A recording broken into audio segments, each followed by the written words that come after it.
The notification on my iPhone 15 Pro flickered with a cold, digital indifference. Payment failed. Harvard University student account, $42,500. I didn't flinch. I just swirled the ice in my glass, watching the condensation drip onto my mahogany desk on the 45th floor of my Manhattan office. Exactly 30 days ago, my mother had thrown my suitcase onto the wet pavement of our Hamptons estate, screaming at the top of her lungs that I was a useless leech who had never contributed a single cent to the family. She told me to leave and stop embarrassing her in front of her socialite friends. So I did. I left without a word. But what she forgot, what they all forgot, is that my silence isn't free. It's expensive. And as of this morning, the useless daughter officially stopped paying for their lives. The clock is ticking. They have 48 hours before their gilded world turns to dust. To the outside world, the Sterling family was the personification of old money grace. But to me, it was a failing theater production where I was the only stagehand holding up the crumbling scenery. That night was meant to be a celebration. My younger brother, Lucas, had just received his legacy admission to Harvard, a feat that cost $250,000 in charitable donations that I had personally wired from my private consulting dividends. The air in our Hamptons dining room was thick with the scent of roasted duck and expensive Pinot Noir, but the atmosphere was suffocating. I was sitting at the very end of the long oak table, dressed in a charcoal gray blazer I'd bought at a thrift store years ago. I liked being invisible. It allowed me to manage the $15 million in family debt without being interrupted by their vanity. "Fiona, for heaven's sake, sit further back, my mother," Beatrice snapped. She was dripping in Bulgari diamonds I had paid to get out of Hawk 3 months prior. "Your presence is depressing the guests. You look like a funeral director." Chloe, my sister, giggled, adjusting her camera for a TikTok live. "She's just mad because she doesn't have it, Mom. Some people are born to lead. Others are born to. Well, whatever it is Fiona does in that cubicle." I felt the familiar tightening in my chest, that cold ache of suppressed truth. "Actually, Mom," I said, my voice steady, "we need to discuss the property tax assessment. The grace period for the estate ends tomorrow, and—" Beatrice slammed her crystal glass onto the table. The sound cracked through the room like a gunshot. The guests went silent. "Enough!" she hissed, her face contorting into a mask of pure disdain. "Always talking about taxes and bills. You're obsessed with money because you have no soul. You've never contributed a thing to this family, Fiona. Not a single memory, not a single cent of real prestige. You just sit there like a parasite, clutching your little spreadsheets while Lucas and Chloe bring honor to our name. I am the one keeping this house from being auctioned off, Mother," I whispered. The words finally slipping out. The slap was instantaneous. It was cold and sharp, stinging more from the humiliation than the physical force. "How dare you?" Beatrice breathed, her voice trembling with rage. "You are an embarrassment to your father's memory. You are useless. We never needed you, and we certainly don't need you now. Take your spreadsheets and your budgeting and get out. Now." I looked at Lucas. He was busy checking his DMs, not even bothering to look up.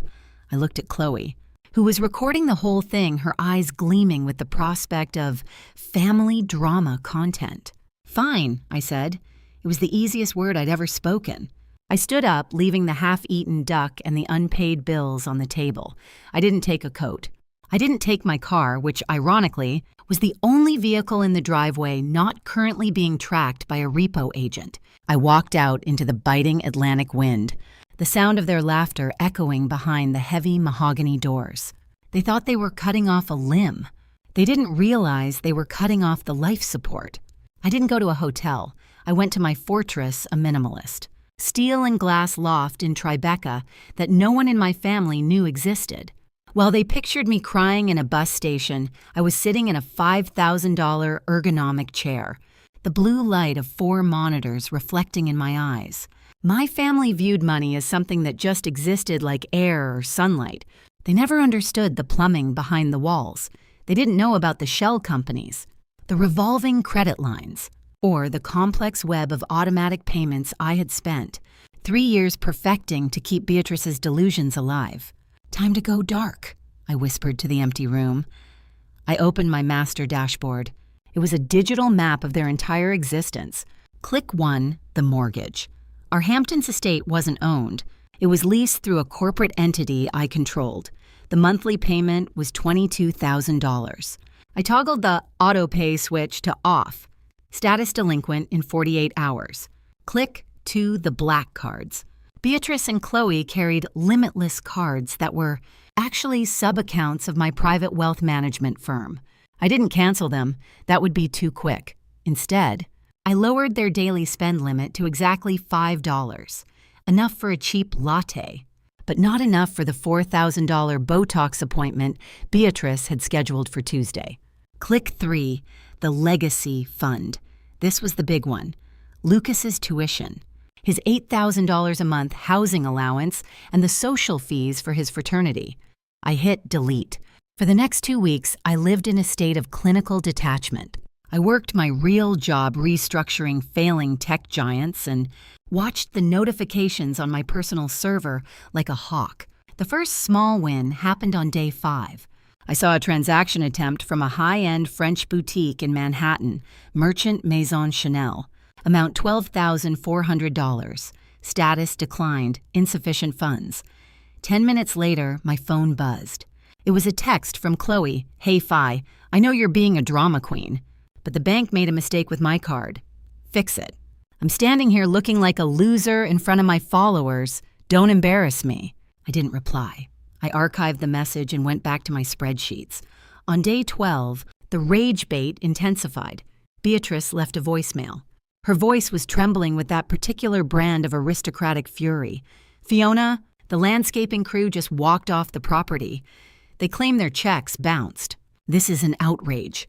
If you've messed with the accounting to spite me, I will have your father's lawyers look into your management of the trust. Call me back immediately, you ungrateful girl."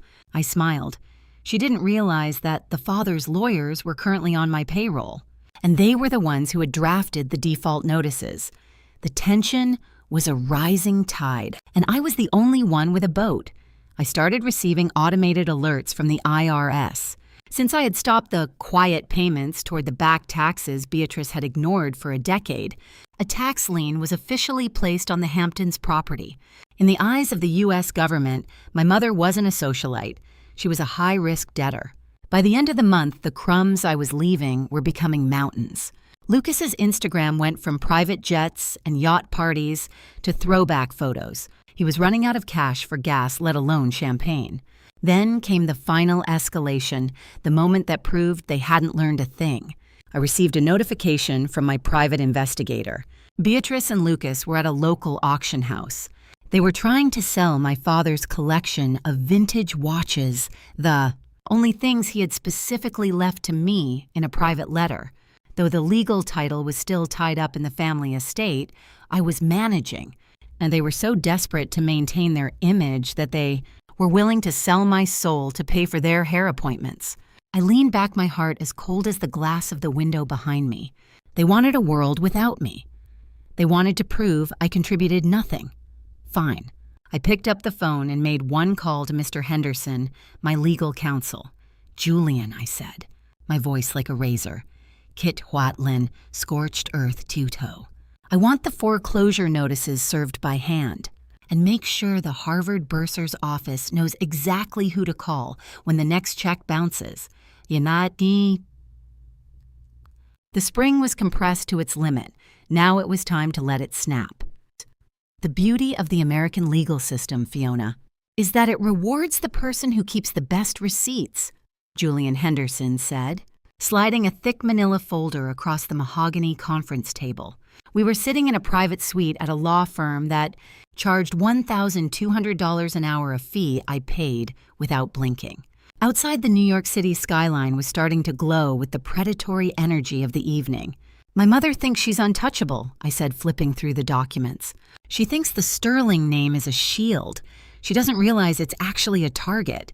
Julian leaned back, a thin, professional smile playing on his lips. She's been living in a house of cards, and you've been the one providing the glue. Now that you've stopped, the wind is picking up. Here's the valuation report on the family estate. Because of the tax liens you allowed to trigger, the property value has plummeted for any external buyer. But for you, you hold the right of first refusal through your shell company, Aegis Holdings, and the fraud. I asked. Julian's expression turned serious. He pulled out a series of high-resolution scans. This is where it gets ugly for them. Your brother Lucas didn't just spend the money you gave him. He tried to supplement it. We found 3 separate instances where he forged your signature on emergency credit applications. He thought he was being clever, using your high credit score to secure personal loans to pay off his gambling debts in Atlantic City. I felt a pang of something, not pity, but a cold realization of how deep the rot went. My father had asked me to protect the family from their own greed, and I had failed because I had tried to do it with kindness. I wouldn't make that mistake again. He committed a felony, I stated. Several, Julian confirmed. And your mother, she co-signed them as a witness. Under the Racketeer-Influenced and Corrupt Organizations Act, RICO guidelines. We could argue this is a pattern of criminal activity, but we don't need to go that far yet. The morality clause in your father's trust is our primary weapon. It states that any beneficiary found engaging in fraudulent financial conduct forfeits their interest to the secondary trustee. Which is me, I whispered. Which is you, Julian agreed. I've already filed the lis pendens on the Hamptons house. It's a legal red flag that freezes the property. They can't sell those vintage watches. They can't even sell the silverware. They are officially broke. They just don't have the bank alerts yet. My phone buzzed. A private number. I knew it was them. I let it go to voicemail. I stood up and walked to the floor-to-ceiling window. I thought about the useless girl who used to sit in the kitchen, calculating interest rates while her sister mocked her shoes. They had spent 20 years trying to make me feel small, never realizing that the smaller I felt, the more I focused on the things they ignored, the fine print, the interest compounds, the legal loopholes. Julian, I said, not turning around, serve the papers, not through the mail. I want the sheriff's department to deliver the notice of default and the eviction order tomorrow morning, during the brunch they're hosting for the local country club. That's aggressive, Julian noted, though he was already reaching for his pen. No, I corrected him. It's justice. They told me to stop embarrassing them. Tomorrow, I'm going to show them what real embarrassment looks like. I'm going to show them what happens when the person who contributes nothing finally stops doing exactly that. I looked at the rage bait messages still flooding my phone. Lucas was demanding $10,000 for a fraternity emergency. Beatrice was calling me a thief for freezing her accounts. They still thought I was the one in trouble. They still thought they were the masters, and I was the servant. The noose was tight. All that was left was to kick the chair. The 48-hour countdown hit 0 at exactly 11:30 a.m. on a Sunday. I was parked across the street from our family estate in a blacked-out SUV, watching through the iron gates. My mother was hosting her spring charity brunch. The lawn was covered in white linen tables, silver service, and the who's who of Hampton society. They were all sipping mimosas, oblivious to the fact that the ground beneath them had already turned into a sinkhole. Then, the 2 white Ford Explorers with sheriff decals pulled up. I watched as 3 deputies stepped out, holding the bright red notice of foreclosure and immediate eviction papers. The music stopped. I saw Beatrice approach them, her chin tilted up in that fake royal way she had. She was pointing at the gate, probably telling them they were at the wrong address. Then the lead deputy handed her the stack. Her face didn't just turn pale, it turned gray. She looked like she had seen a ghost. Behind her, Lucas came running out, still in his silk pajamas, waving his phone and shouting. He probably thought his lawyer, who was actually my lawyer, would fix this. My phone buzzed. It was the call you requested. Fiona! Lucas's voice was a high-pitched scream, distorted by pure panic. Why did the school say my payments stopped? Why are there police here? They're telling us we have to leave in 30 minutes.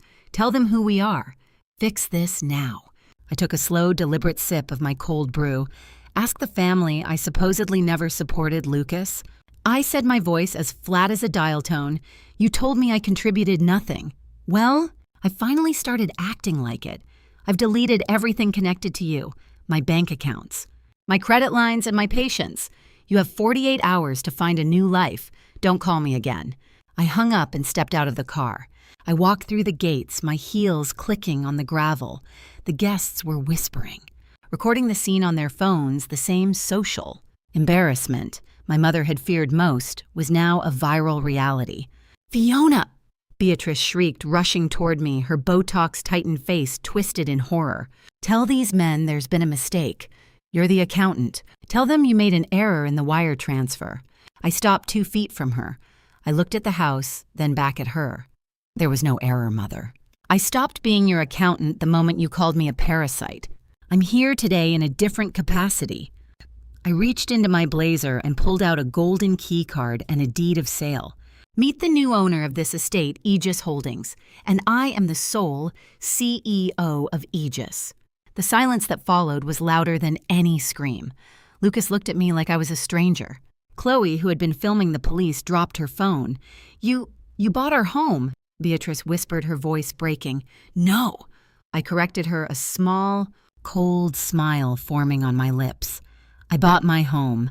I've been paying for it for 5 years. Today, I'm just taking the keys back.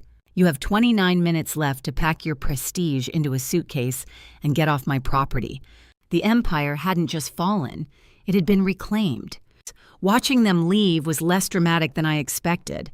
There were no grand speeches, just the hollow sound of cheap suitcases dragging across gravel. My mother tried to maintain her dignity by clutching a single designer handbag, but she was forced to wait for a rideshare because her luxury SUV had been remote disabled by the leasing company. Lucas looked small, his Ivy League dreams evaporating into the humid afternoon air. As the gates of the estate clicked shut, I didn't feel the surge of evil joy I thought I would. Instead, I felt a profound, quiet weight lifting off my shoulders. For years, I had been the invisible pillar holding up a sky that didn't belong to me. Now, I am no longer the family failure. I am simply Fiona. The aftermath was swift. Without my financial oxygen, their prestige withered in days. Chloe's followers evaporated when the luxury content stopped. Lucas took a leave of absence from Harvard that became permanent. He's currently working at a high-end gym in the city, folded by the irony of serving the people he used to look down on, Beatrice. She's living in a modest 2-bedroom apartment in Jersey, paid for by a small, restricted trust I set up enough for her to live, but never enough for her to look down on anyone ever again. They say blood is thicker than water, but in the real world, respect is the only currency that matters. If you were the one secretly carrying your family's entire world on your back, and they threw you out like trash, would you have kept paying? Or would you have let it all collapse in 48 hours to finally hear the sound of the truth? Let me know in the comments.